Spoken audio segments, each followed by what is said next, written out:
En muchos sentidos, las ciudades son los mayores experimentos no planificados de todos los tiempos.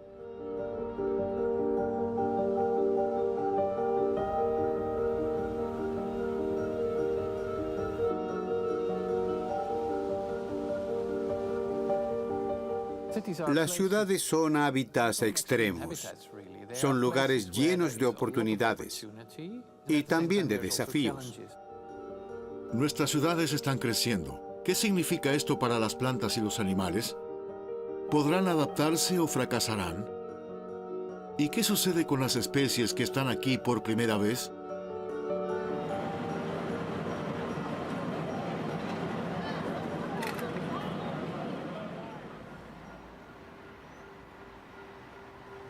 En la pequeña ciudad histórica de Albi, en Francia, el biólogo Frédéric Santoul estudia los siluros. Los pescadores liberaron a estos peces de Europa del Este en el río Tarn en 1983 y desde entonces se han ido extendiendo. Esta es una especie fascinante porque sabemos muy poco de ella.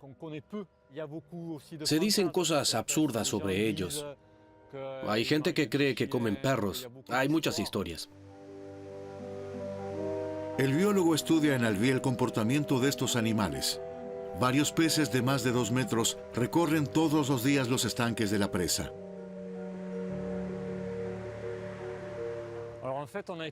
Trabajamos con los pescadores para marcar a los animales. Nos dijeron que habían observado un comportamiento extraño aquí en Albi. Siluros y palomas. Estas dos especies solo se observan juntas en las ciudades. Las palomas nunca se habían enfrentado a depredadores acuáticos. Observan el cielo para protegerse de aves rapaces. Las palomas acuden a la orilla para bañarse y beber. Si una paloma se posa en el agua, corre un gran peligro. Las aves que nadan son presa fácil para los siluros.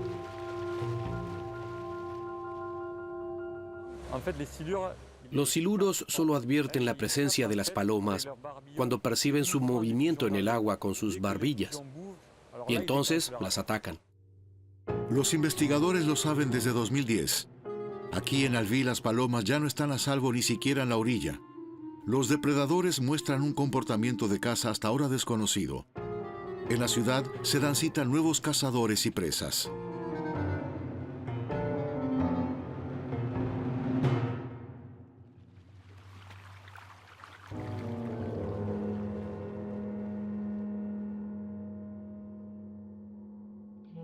En el caso de algunos siluros, las palomas representan ahora hasta el 40% de sus presas.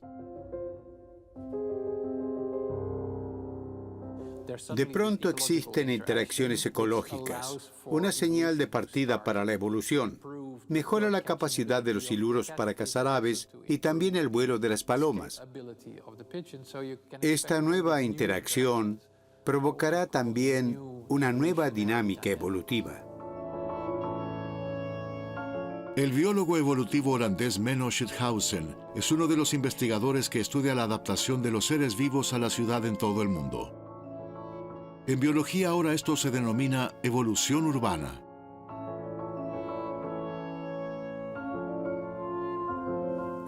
La evolución urbana significa el cambio evolutivo y genético de animales y plantas silvestres en las ciudades.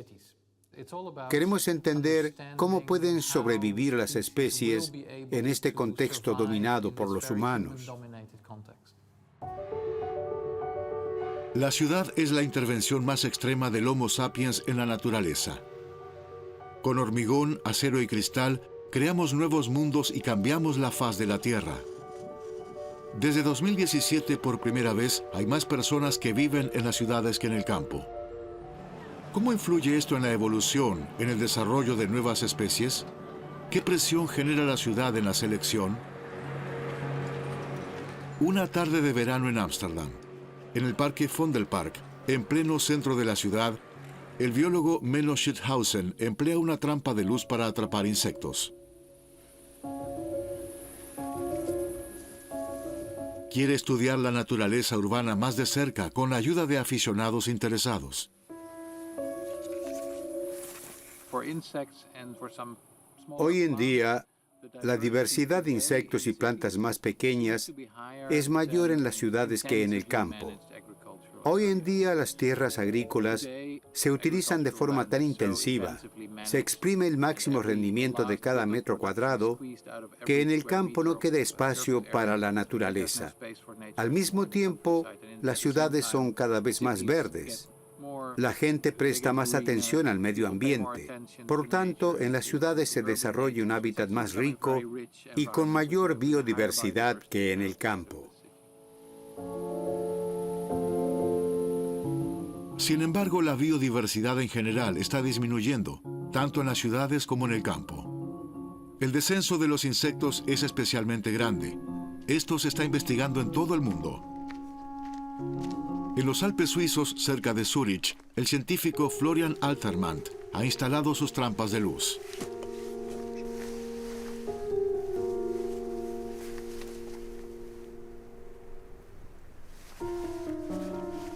Para una especie así, es problemático si es atraída por la luz, porque entonces no puede utilizar los pocos días que tiene de vida como mariposa para poner huevos. La contaminación lumínica es una de las principales amenazas para las polillas. Los científicos están hablando ahora incluso de apocalipsis de los insectos. Creo que los descensos que observamos ahora ya son amenazantes. Hablamos de disminuciones del 60 al 80% observadas en estudios individuales. A veces incluso en reservas naturales, en la disminución de la biomasa, son cifras increíblemente altas. Ya comencé a observar estas polillas en mi infancia, y entonces a veces podía poner estas trampas cerca de la casa de mis padres y observar a las polillas. Y había un número bastante considerable. Hoy probablemente no encontraría tantas. ¿Pero es posible que los animales se adapten a la vida en la eterna luz de nuestras ciudades? Florian Altermann quería averiguarlo.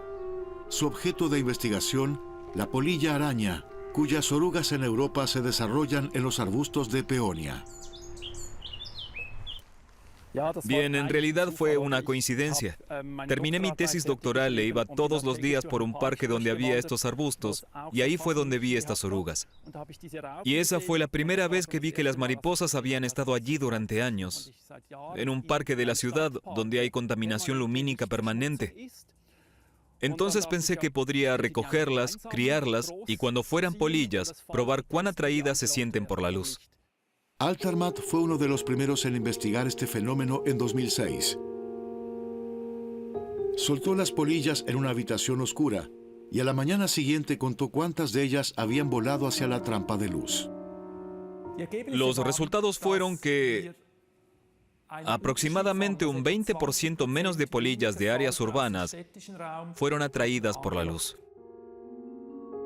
Estaba muy sorprendido. Los entomólogos ya saben que las polillas se sienten atraídas por la luz en diferentes grados, pero estas diferencias siempre se han observado entre especies. El hecho de que existan variaciones dentro de una especie nunca se había observado en este comportamiento.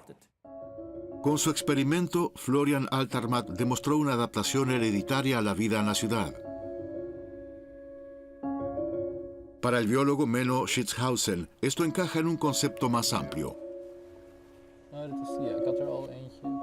En Ámsterdam, hace que sus investigadores aficionados observen cada vez más adaptaciones de animales y plantas a la ciudad. Vemos que se inician procesos evolutivos que acabarán o podrían acabar produciendo nuevas especies especializadas en vivir en la ciudad. La adaptación de la naturaleza a la ciudad es, por lo tanto, solo cuestión de tiempo. Todo organismo que vive en la ciudad está sometido a esta evolución urbana, a estos rápidos cambios de comportamiento, de fisiología, para perfeccionar su vida en el entorno urbano. ¿Qué tienen de especial nuestras metrópolis para provocar cambios genéticos?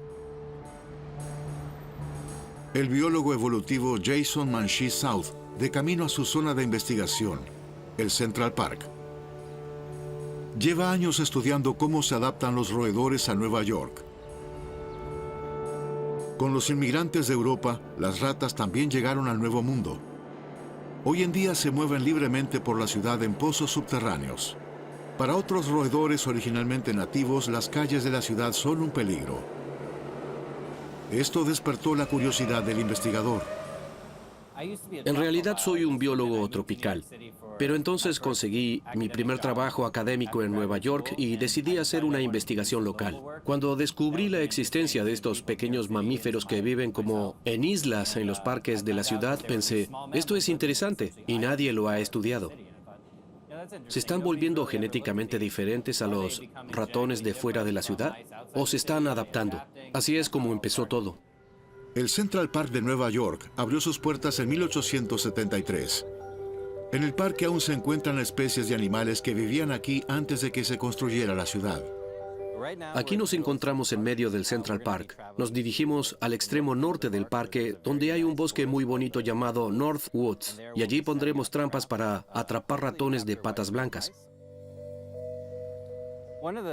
Cuando comencé esta investigación, me inspiré en el plano del metro de Nueva York. Podemos ver las líneas del metro, pero también están los grandes rectángulos y óvalos verdes, que son parques. Están en el mapa para que todos sepan dónde están. Parecen un archipiélago en un mar de cemento, calles y edificios. Después de todo, aquí viven 8,5 millones de personas.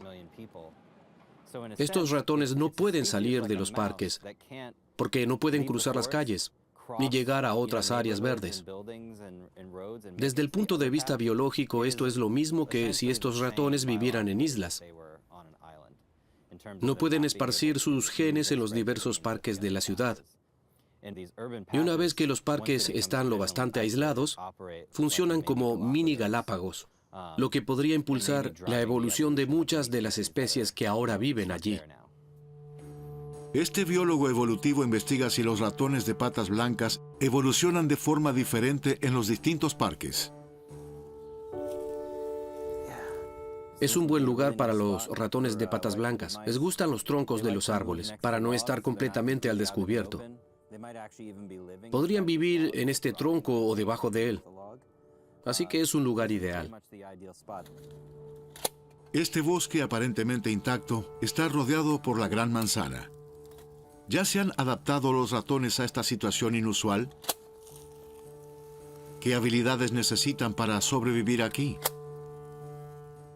No faltan buenos lugares para colocar trampas. Después iré a las afueras, a un bosque más grande, más intacto, menos urbanizado que este. Colocaré la misma cantidad de trampas y espero atrapar ratones allí también. Jason Manshee South busca en los genes de los animales diferencias entre los de la ciudad y los del campo, la firma genética de la vida en la gran ciudad.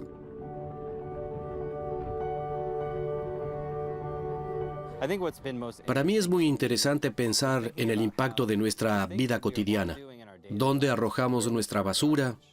¿Qué comemos? ¿Qué tipo de residuos generamos? ¿Dónde vivimos? ¿Cómo nos desplazamos al trabajo o vamos a restaurantes a comer? Apenas estamos comenzando a comprender cómo afectan todas estas cosas a otros seres vivos. Pero no solo los animales se están adaptando a la intervención humana en la naturaleza, sino también las plantas. En el sur de Francia, el biólogo Pierre-Olivier Cheptou estudia el crepis de flores amarillas. El crepis es una especie vegetal muy común en la región mediterránea. Un diente de león mediterráneo es de la misma familia. Es interesante porque produce dos tipos diferentes de semillas, grandes y pequeñas. Esta especie, en los viñedos alrededor de Montpellier, tiene unas semillas ligeras, en forma de paraguas que son capaces de volar, y otras más pesadas que sencillamente caen al suelo. Me interesa el proceso de adaptación, lo que sucede cuando la especie se establece en un entorno urbano. La planta ha colonizado una de las nuevas áreas de desarrollo de Montpellier, y comparo las características de las semillas en el campo con las de la ciudad. Al investigador se le ocurrió la idea de abordar la adaptación de las flores a la ciudad más bien por casualidad. Como estudiante de doctorado mientras estaba de vacaciones, le llamaron la atención estas flores al costado del camino. Cuando me iba a Montreal, había una gran tormenta de nieve. Tomé el avión a París y de París a Montpellier. En Montpellier brillaba el sol y el cielo estaba azul como hoy. En el centro de la ciudad noté que crecían crepis en una isleta. Y de repente tuve la intuición de que allí había algo por descubrir, pero aún no sabía exactamente qué. Porque el diente del león mediterráneo en realidad prospera en el campo y no en el desierto asfaltado de la ciudad. El componente dominante de las ciudades, especialmente de las ciudades europeas, es el hormigón. El hormigón fragmenta los hábitats de las plantas de un modo extremo. Deben sobrevivir en mini-biotopos. El hábitat de las plantas en la ciudad suele ser solo de 1 metro cuadrado. ¿Qué impacto tiene esto?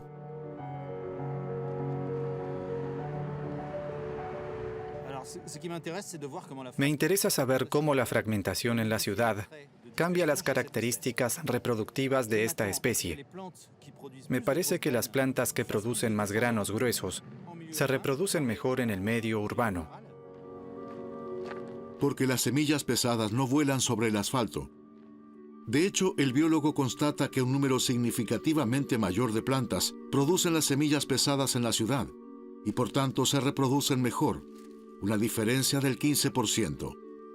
Lo más sorprendente es la velocidad de adaptación. La adaptación observada sucedió en unos 15 años. Eso es muy poco tiempo. Es la primera evidencia de un cambio tan rápido en las características de las semillas de las plantas.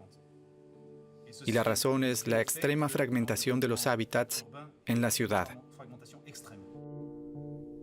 Durante mucho tiempo los cambios genéticos que se propagan a ese ritmo se consideraban improbables o incluso imposibles en la ciencia. A Darwin le sorprendería la velocidad con la que se producen estos cambios. Él mismo subestimó el poder de la selección natural. Dijo que nunca se podrían observar estos cambios directamente. Solo se los podría deducir de los fósiles y los patrones que se ven en la naturaleza. La evolución sería demasiado lenta para observarla en tiempo real. Pero en las ciudades de hoy, estos cambios están ocurriendo ante nuestros ojos, justo en el lugar donde vivimos. Creo que Darwin estaría entusiasmado. Pero, ¿y si las toxinas ambientales como los PCB y las dioxinas interfieren profundamente en el metabolismo de los animales? New Bedford Harvard era el puerto fluvial más contaminado de los Estados Unidos en la década de 1970. La Agencia de Protección Ambiental quiso analizar el alcance de la contaminación y contrató a una bióloga y su equipo. En realidad, queríamos averiguar qué daño causan los químicos tóxicos a los peces aquí en el puerto. Pero ahora estamos tratando de entender cómo pueden siquiera sobrevivir aquí. Es genial, has capturado muchos. Los utilizamos para estudiar cómo se adaptan los animales a la contaminación causada por el hombre. Genial. Pongámoslos en la red y los llevamos al laboratorio. Diane Nachi dirige el laboratorio de la Agencia de Protección Ambiental de Estados Unidos en Narragansett. En sus criaderos, las científicas comparan diferentes poblaciones de una especie de quilis que encontraron en las aguas contaminadas con PCB del puerto de New Bedford. Quieren entender por qué algunos peces pueden sobrevivir a pesar de las sustancias químicas tóxicas del agua. Veamos si pusieron huevos. Las investigadoras comparan los peces y los huevos del puerto de New Bedford con los de un área no contaminada. Bien, comencemos y veamos cómo reaccionan a las toxinas ambientales. Bien. Esta especie de quilis se encuentra a lo largo de la costa atlántica de Norteamérica. Los quilis, por así decirlo, son los preferidos de la biología desde hace siglos.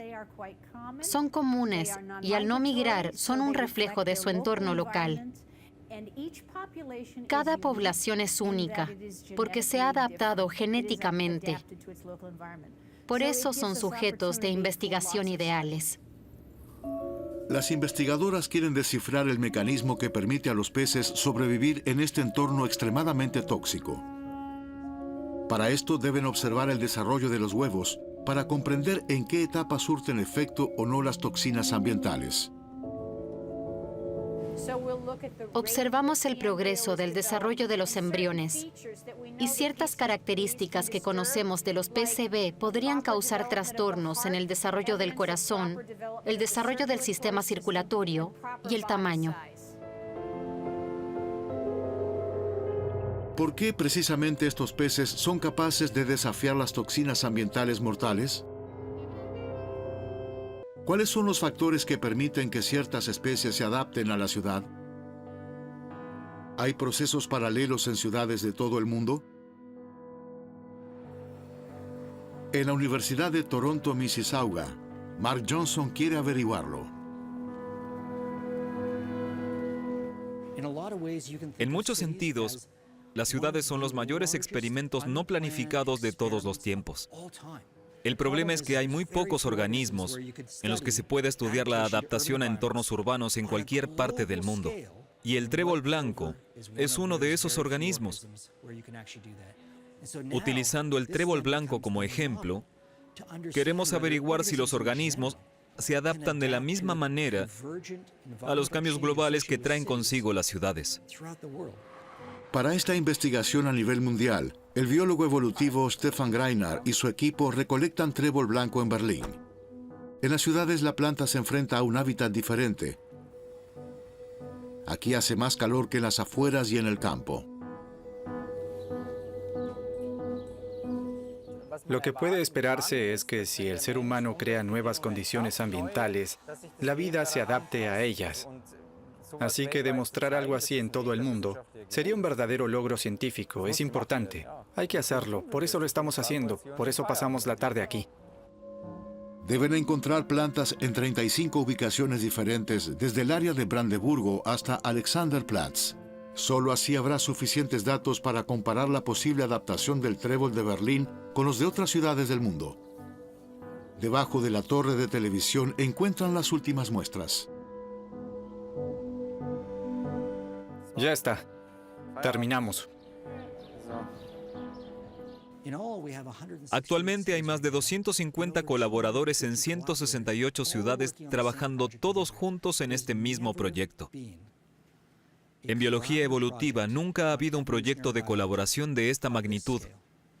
Es el mayor estudio de colaboración realizado hasta la fecha. ¿Está evolucionando el trébol de la misma manera en todo el mundo hacia una especie de trébol urbano global? A partir de los datos, los investigadores esperan encontrar por primera vez una respuesta a esta pregunta. A unos 40 kilómetros al norte de Nueva York, en el predio de un instituto de investigación, el genetista Jason Manshee South captura ratones para compararlos genéticamente con los de los parques de la ciudad.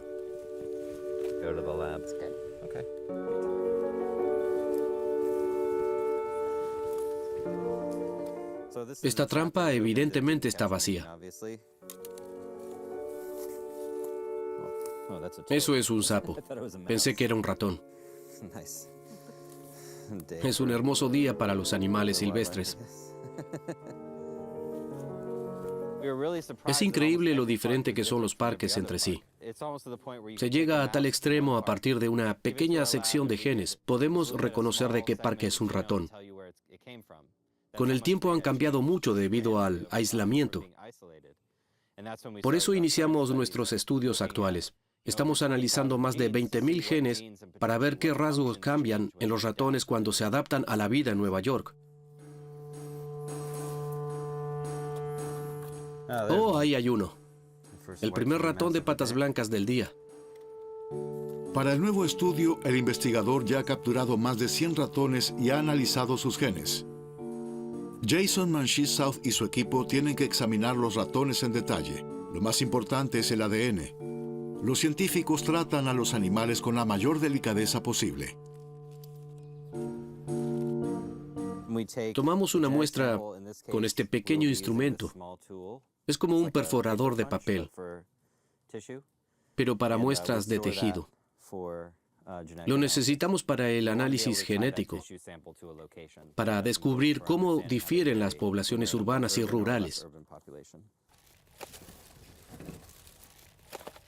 Bien, lo sujeto fuerte, este es un macho joven.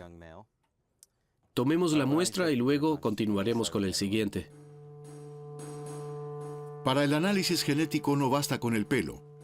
Por eso los investigadores toman la muestra del tejido de la oreja. Lo tengo. Perfecto. Tras recolectar las muestras y los datos, los científicos liberan a los ratones.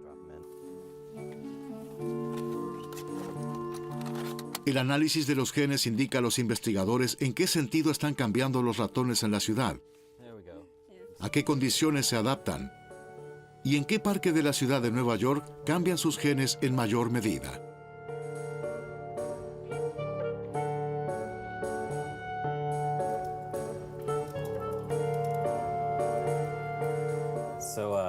Aquí ya hemos recopilado algunos de los resultados.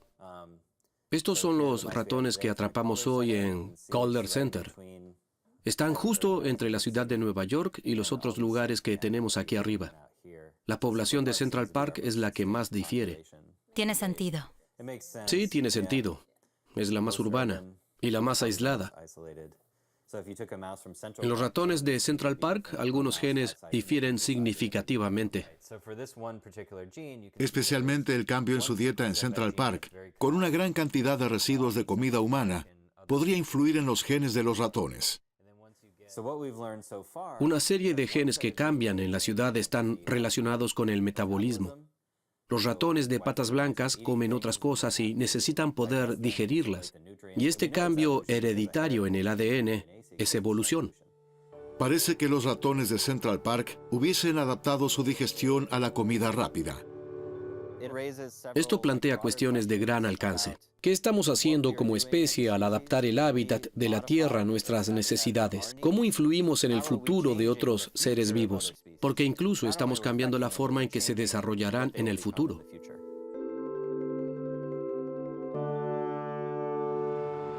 En Narragansett, Diane Nachi y su equipo quieren estudiar cómo se han desarrollado los distintos embriones de peces expuestos al tóxico PCB. Hola. Hola, ¿cómo va? Muy bien. Esta es la comparación de Scorton Creek y New Bedford Harbor bajo la influencia del PCB. Este es el grupo del punto limpio de Scorton Creek, que también se expuso a PCB. Como se ve, el PCB tuvo un efecto bastante drástico en el desarrollo, como cabría esperar con los productos químicos tóxicos. En mi experiencia, cuando veo esta combinación de anomalías, es absolutamente letal.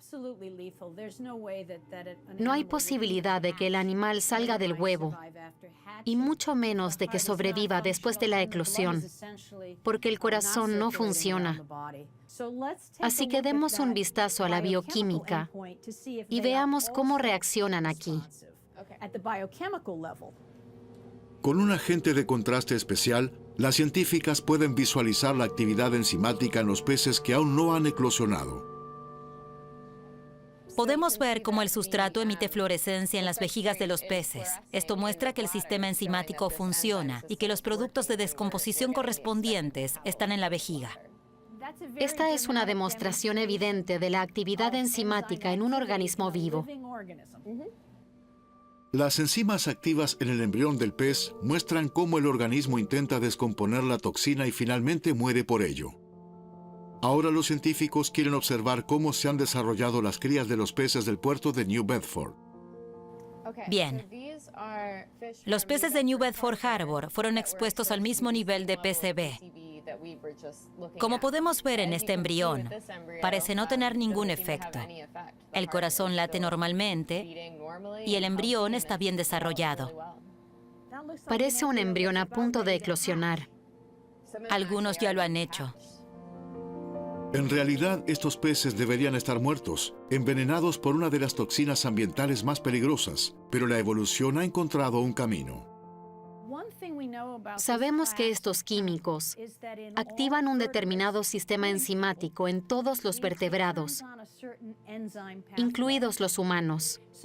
En una persona que responde normalmente, o en este caso un pez, este sistema enzimático debería activarse cuando sea expuesto a los PCB.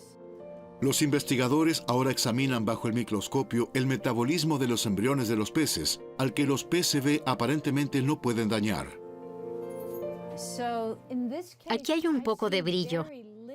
Es una fuerte diferencia visual que indica que el sistema enzimático del pez de New Bedford es defectuoso. Los kilis de New Bedford Harbor han cambiado su metabolismo para que el veneno no pueda hacerles daño. ¿Pero qué cambios genéticos son los responsables de la resistencia de los peces al veneno? El genetista Mark Hahn del Instituto Woods Hole quiere averiguarlo. ¿Es esta una de las claves que la naturaleza puede utilizar para resistir nuestras intervenciones? En el laboratorio utiliza el método CRISPR-Cas para modificar específicamente los genes de los peces. Es muy eficaz manipular el genoma de un pez experimental como este para determinar el papel de ciertos genes e incluso de aminoácidos individuales. Y este método CRISPR-Cas lo hace posible. Mark Hahn y su equipo trasplantan secuencias de genes del resistente pez kili al pez cebra. Quiero averiguar cuáles son los cambios genéticos.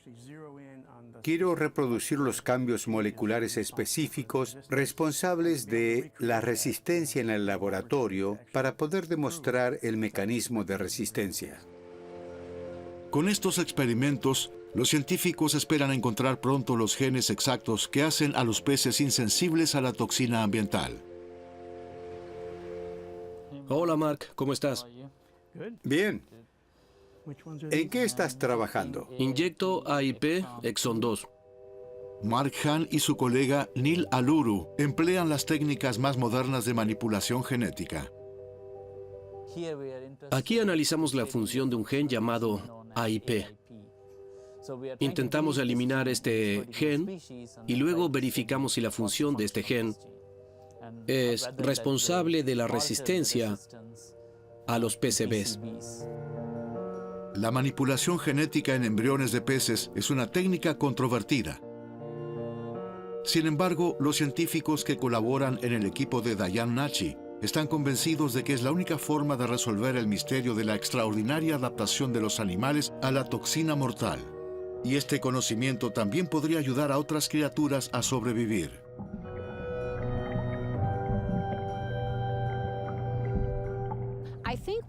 Espero que podamos transferir a otros peces e incluso a otros vertebrados lo que sabemos del sistema del kili. Una comprensión más profunda de la toxicología de las toxinas ambientales y su impacto en la naturaleza nos ayudará a comprender mejor qué especies serán más vulnerables.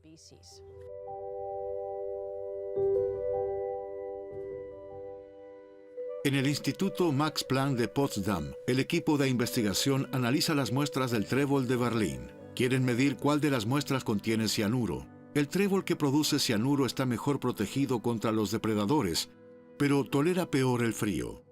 En el centro de las ciudades hace más calor, por lo que podría haber más plantas que contengan cianuro.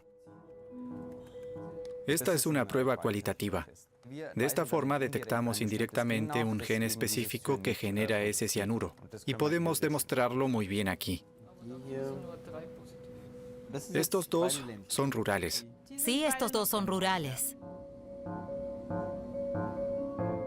Stefan Greiner y su equipo envían estos resultados y otras muestras de trébol a Toronto, al laboratorio del investigador de la evolución Mark Johnson. Hola, ¿cómo van? Bien. ¿Cómo fue la extracción ayer? Bien. Entonces, ¿estos son de Berlín y de Buenos Aires? El equipo prepara el trébol para la secuenciación de genes, pero ya los niveles de cianuro muestran si el trébol se ha adaptado básicamente a una ciudad. Bien, ¿tenemos los datos de Berlín? Sí, los tenemos. Aquí en esta pantalla. Y son realmente buenos.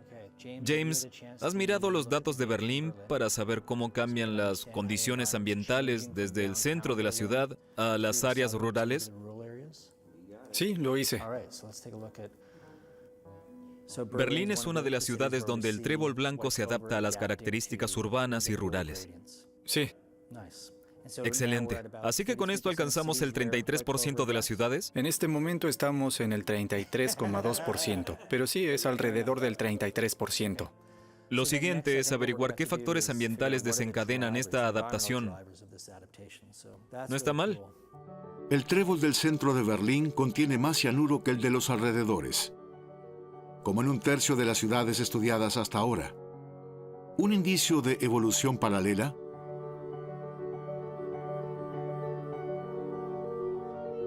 Los resultados preliminares son fascinantes.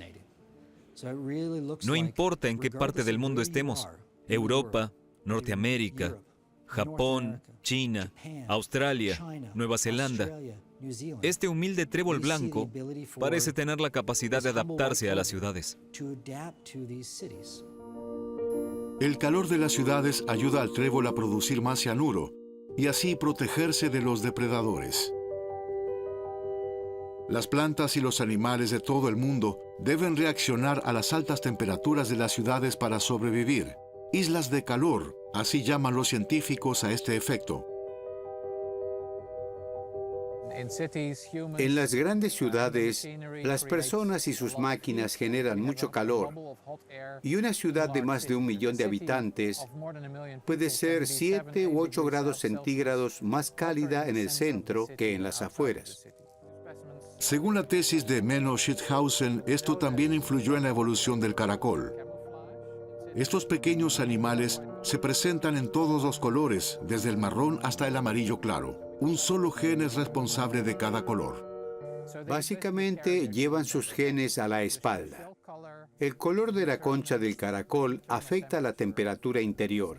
La diferencia de temperatura bajo las mismas condiciones puede ser de hasta 2 grados, y precisamente eso podría significar la diferencia entre la vida y la muerte. En un día caluroso de verano, como en Ámsterdam, donde hace unas semanas hizo 40 grados, algunos de estos caracoles amarillos podrían sobrevivir, pero muchos de los marrones mueren por sobrecalentamiento. El investigador quiere saber si el calor cambia a los caracoles y si ciertos colores ahora aparecen con mayor o menor frecuencia. El plan es recopilar más datos.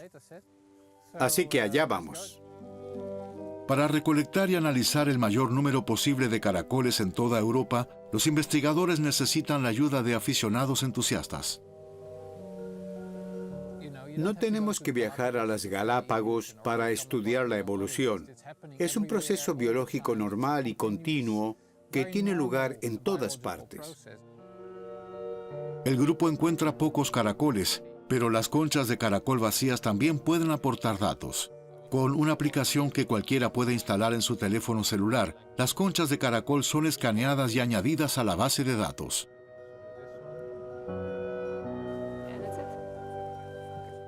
La adaptación de los animales y plantas de ciudad a las islas de calor urbanas es más rápida que el cambio climático, de modo que podemos predecir lo que va a suceder a nivel mundial en respuesta al cambio climático. La urbanización y el cambio climático amenazan a todas las especies animales y vegetales, también a las mariposas monarca, que cada mes de octubre se reúnen por millones en los bosques de México.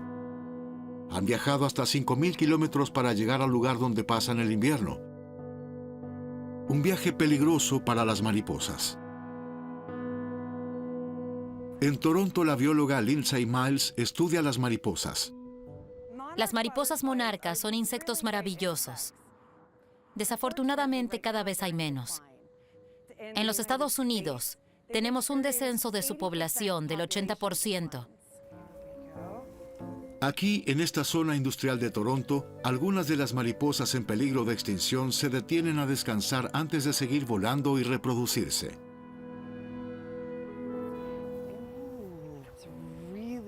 Es una oruga realmente grande.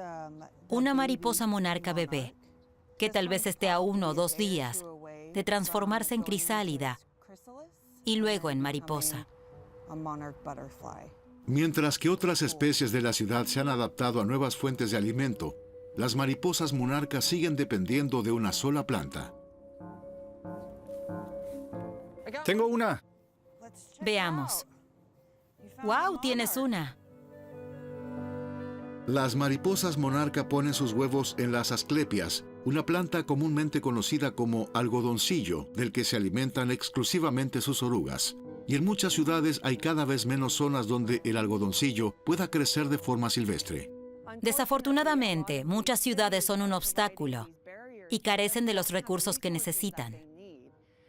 Es como si condujeras por una carretera sin encontrar una gasolinera y te quedases parado. Eso es exactamente lo que le sucede a estas mariposas. No todas las especies pueden adaptarse.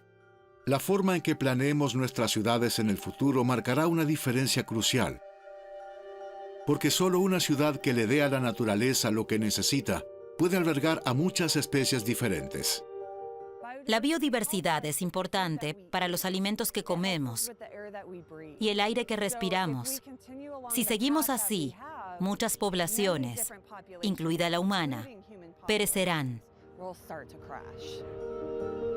La evolución urbana puede ayudarnos a diseñar ciudades verdes de forma darwiniana. A medida que los seres humanos se vuelven más urbanos, podemos permitir que algunas especies vivan en la ciudad y se adapten a ella. Así podríamos aliviar otros hábitats y especies que no pueden sobrevivir en la ciudad. Cada vez nos daremos más cuenta de que formamos parte de la naturaleza. Y eso probablemente nos ayudará a sobrevivir.